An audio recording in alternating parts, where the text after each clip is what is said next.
Now, there are some historical trends, and we've added the 2020 data to it as well.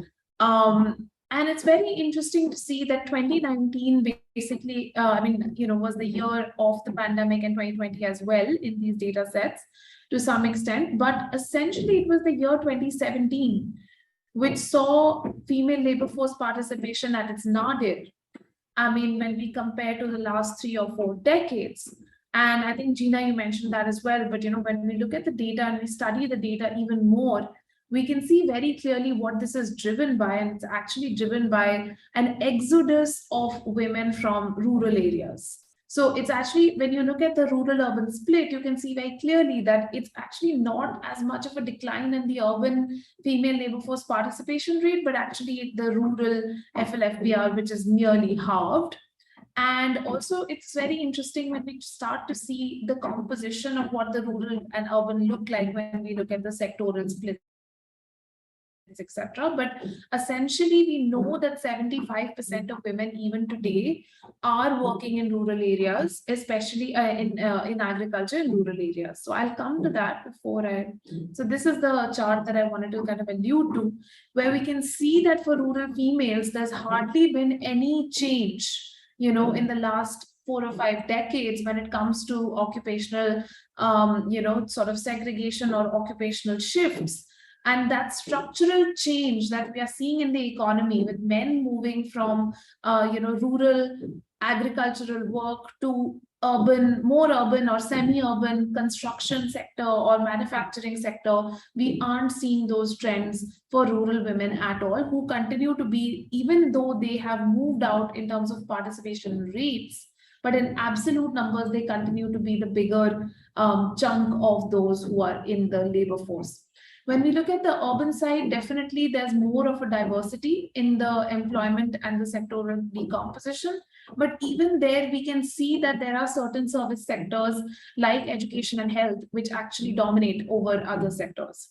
And in fact, it's very interesting to relate this with Gina's presentation, because in other countries where you do have contact services and transport, especially trade, hotel, and restaurants as a category, which would ideally see a lot of women in that sector. We don't see that in India because of all the perceptions that Gina alluded to.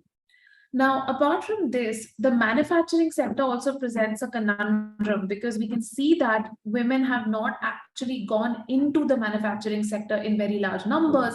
And also, when we did our consultations, it was very clear that participation in manufacturing was not seen as something that was easy to do because of several demand and supply side factors. Demand side factors, of course, coming from the employers themselves, who don't view women to have the skills and the tenacity and to be able to stay late, to be able to do the work. But on the other side, even supply side factors like women not being skilled and not taking up that skill training which is required to enter the manufacturing sector. If you look at the gender wage gaps in the last few decades, they have remained sticky, especially in the last 3 decades. And then we can see that the 2020 data makes it very evident that the gender wage gaps have considerably worsened, especially when we look at the gaps in the rural side as compared to the urban side. But also, it's interesting to see that, I mean, it's not as though it's only the casual workers where you are seeing the worsening of the wage gaps. You're actually seeing the worsening of the wage gaps even in the regular worker categories, especially in urban areas during the pandemic. So this is one trend which is already starting to, come out. And of course, in the historical years, it's the motherhood penalties, it's several other reasons which have led to these wage gaps. But during the pandemic, it was women. I mean, we can already see that it was women who were bearing the brunt of this, layoffs, and that was impacting their wages as well. Now, if Mitali, I'm sorry, 3 minutes. Okay, sounds good. I'll just skip this stuff, but I just want to come to this one slide, which is really a summary of all the consultations and all the inferences that we got. The first is, of course, the impact of COVID in terms of how women lost their jobs. And the fact was that at every stage, whether it was the first lockdown in April 2020, or later on when it came to the recovery post the first or the second wave, it was women who were disproportionately impacted. And of course, we have estimated the sizes of those, and happy to share that after the presentation. Even in April 2021, after the second wave, women actually lost, rural women particularly lost 80% of the total jobs that were lost in that month, all because of the care work burden. Mobility restrictions became one of the major reasons why women were unable to go back to work or unable to, even avail government aid. And unpaid care work, of course, India, we women do 10 times more unpaid care work. We know that from pre-COVID estimates, but there were estimates suggesting that unpaid care work went up by between 40 to 60% as per our consultations.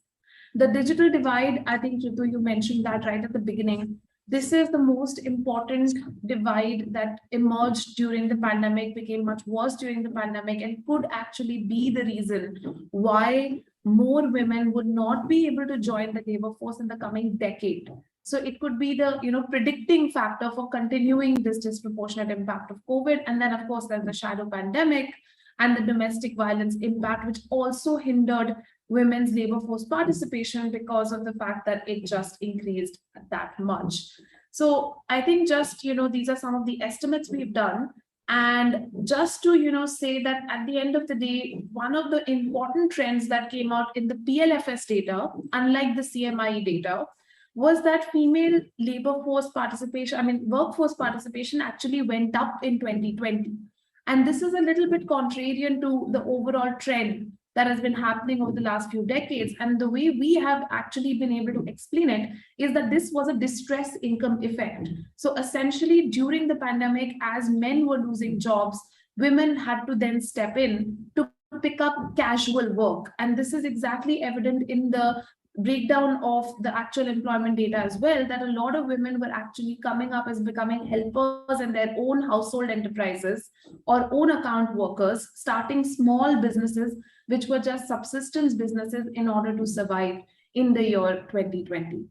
Another important trend, the last one during the pandemic, urban female employment in our trade sector comes down considerably from 22 to 16%, and a similar effect was not seen for men.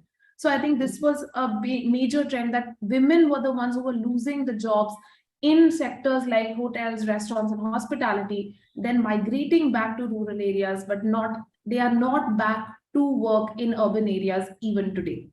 So I think with that, I will just end with saying that when we look at the policies and the recommendations, when it comes to the future policy environment, how do we have a gender sensitive economic recovery? It's really by looking at 3 or 4 large pillars on increasing gender budgets, collecting gender disaggregated data, having more representation of women in decision-making, and investment in care infrastructure. I would put these 4 as the big pillars on which India needs to focus in the next decade.